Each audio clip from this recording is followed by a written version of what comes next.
Last time, we discussed the representation of discrete time signals. Now, let's move on to processing or how to process a signal. Okay? Yan.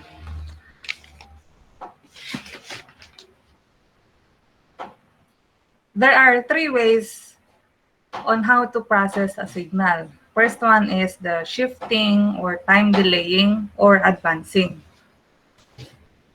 Okay, ibig sabihin, meron tayong graphical in a graphical representation na signal, which means n is equal to 0, ang x sub n niya is equal to 5. Okay? First thing is to delay a signal. Okay? For example, if you will delay a signal, ito yung example natin. Meron tayong signal na x sub n is equal to negative 3, 4, 2, 5, negative 1, 3, and 1. Wherein n is equal to 0 is equal to 5. Okay. Kapag merong underline or bold or arrow sa baba ng number na yan, ibig sabihin, siya yung nasa 0. Okay? Nasa 0, n is equal to 0 is equal to 5, x sub n is equal to 5. N is equal to negative 1 is 2. Okay, 2. N is equal to negative 2, x sub n niya is 4. Okay? And n is equal to negative 3, x sub n is negative 3. Okay? For n is equal to 1, x sub n is 1. Or negative 1, n is equal to 2, x sub n is 3, positive 3. N is equal to 3, x sub n is positive 1. So, ang tanong ngayon, paano natin, ipaprocess yung signal in time advancing. Advancing x is x sub n plus 3. Etong n is equal to 0, wherein equal to 5, lilipat yan. Lilipat to, mapupunta doon sa magpa-plus 3 ka. Mag-step ka ng 3 beses. 1, positive 1. 2, 3. Kaya, ang n is equal to 0 muna, I say positive 1. Ito na yon. Ma'am, given ba yun? Pag naka n plus 3? Given ito Ito yung given Given yan. Ma'am, yung x n plus 3. Constant ba yung plus 3, ma'am? Kapag x sub n plus 2, ano naman yung n is equal to 0 niya? 3. See? Positive 3. Okay? Paano naman kapag n plus 1? Managtik ka dyan, Mark. Negative 1. Negative 1. Okay? Kapag plus yan, ibig sabihin magde-delay yung signal. Yung n is equal to 0 na ngayon, I see positive 1. Na dati, ang n is equal to 0, I see positive 5. Nandito siya dapat. Pero nag-delay. Okay? That's the shifting or time delaying. Now, let's move on to time advancing. X n minus 2 naman. Ito yung given natin. Okay? Di ba sa n plus 3, mag-move to the right yon. N plus 3, mag-move to the right. Pero pag minus naman yan, mag-move to the left. To the left. Okay? Since this is n minus 2, magba-backward siya. 1, 2. This is n is equal to 0, di ba? Equal to 0. Ngayon, kapag n minus 2 na, magbibilang ka ng dalawa, pa-backward, 1, 2, this is now the new n equal to 0. Ganito yung graph kanina. Ito yung given na graph. N is equal to 0, nandun siya sa 5. Ngayon, dito sa graph, n is equal to 2, Ang n is equal to 0 na is 4. As you can see, n is equal to 0 ay 4. Time delaying is it's positive. Time advancing is negative. Ito naman na ngayon ang negative 1, 0, positive 1, yan, 2, 3, 4, and 5. Okay? So, meron na tayong range na from negative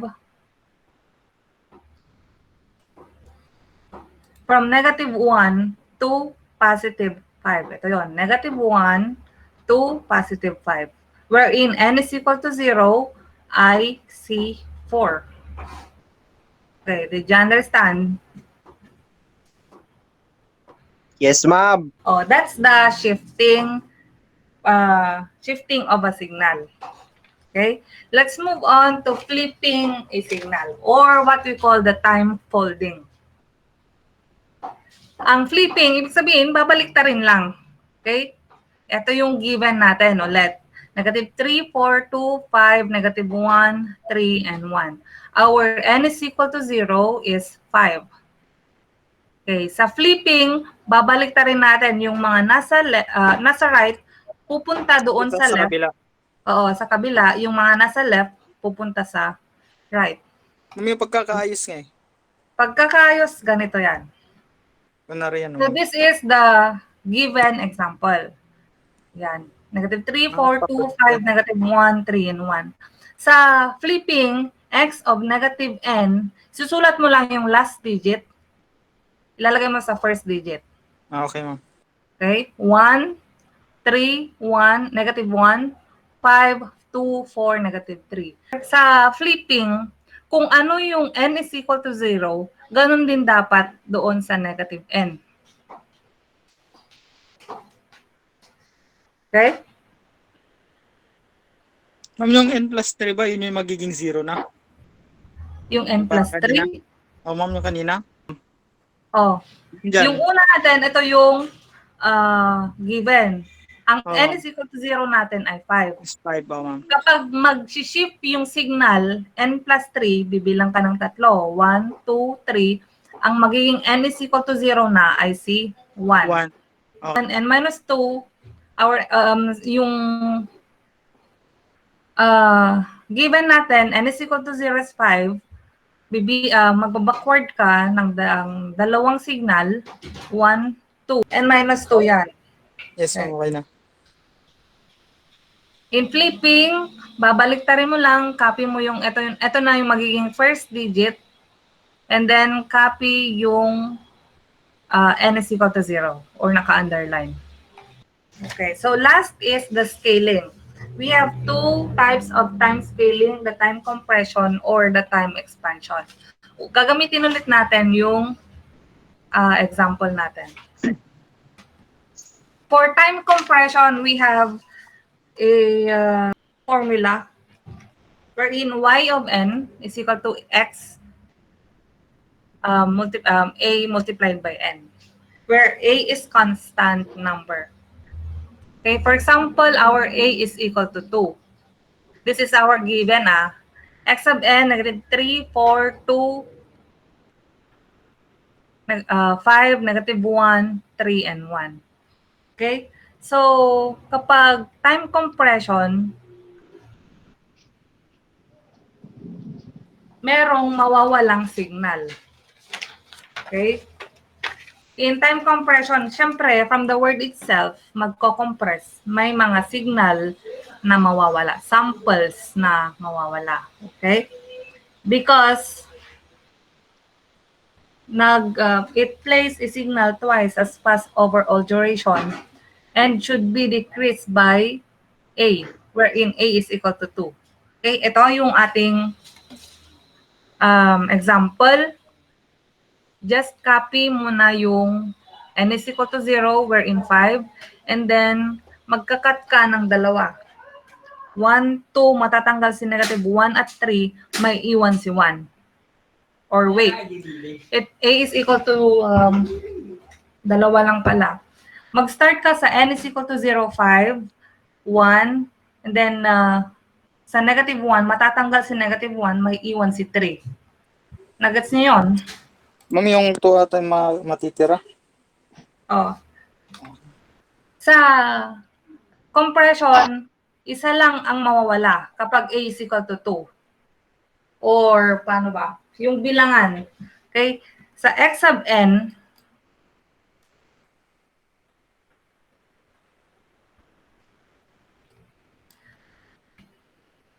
mag-start tayo doon sa n is equal to 0 wherein 5 yon. Okay? And then magbilang ka ng dalawa, 5, 1, and 2. Matatanggal ngayon si negative 1. Ang susulat natin si 3.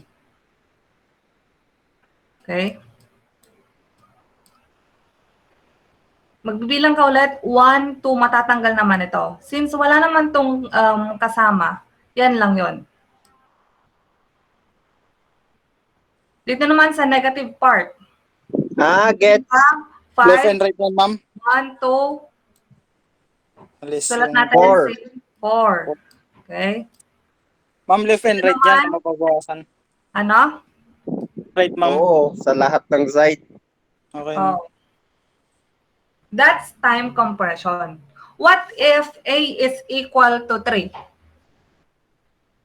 Maalis yung 4 tsaka 2. Negative 3, 5, tapos 1. X sub n is equal to? Sulat natin Negative yung 5. Sa negative side, anong maiiwan? Negative 3. Negative. Wala. Bakit wala? 1, 2, Ayaw pala meron. Meron Hindi. pala. Dito naman sa positive side. 1 1, ng 2, 3. 1, ma'am. See? 1. Oh, that's time compression. From our given, meron tayong 1, 2, 3, 4, 5, 6, 7 na samples signal. In time compression, magiging 3 na lang. It depends on the constant number on the A. Okay? That's time compression. Next is time expansion. From the word itself, expansion, dadami yung signal, yung sample signal. Okay? N divided by A. Okay? Doon sa A is equal to 2, from our given, this is negative 3. Okay? Magdagdag ng 0. And then copy 4. Dagdag ulit ng 0. Mayroong zeros in between samples. Okay? That's slowing down the signal in time expansion. How about if A is equal to 3? Dalawang 0 dadagdag. Magdadagdag ka naman ng 2 0 yan. 0, 0, tapos 4, 0, 0. 0, 0, 2, 0, 0, 5. Yan. Huwag niyong kalimutan na ilagay pa rin yung indication na n is equal to 0. Okay? So that's the time scaling. Let's have an example. This is our given. X sub n is equal to negative 5, 6, 3, negative 2, 3, and 4. Our n is equal to 0 ay 3. 3. Okay? Ngayon, anong tawag dito sa number 1 and number 2 na processing a signal? That is Advance and delay. Ba? advancing and delaying or the shifting process. Okay? For n plus 3, that is delaying. Sa shifting, just copy yung given natin. 6, 3, negative 2, 3, and 4. Pero, Yung 4. ang n is equal to 0 lang ay may iba. Since this is n plus 3, magbibilang ng 3. 1, 2, 3. Our n is equal to 0 now is 4. Okay. How about if n minus 1. Negative 3. Ay, 3, ma'am.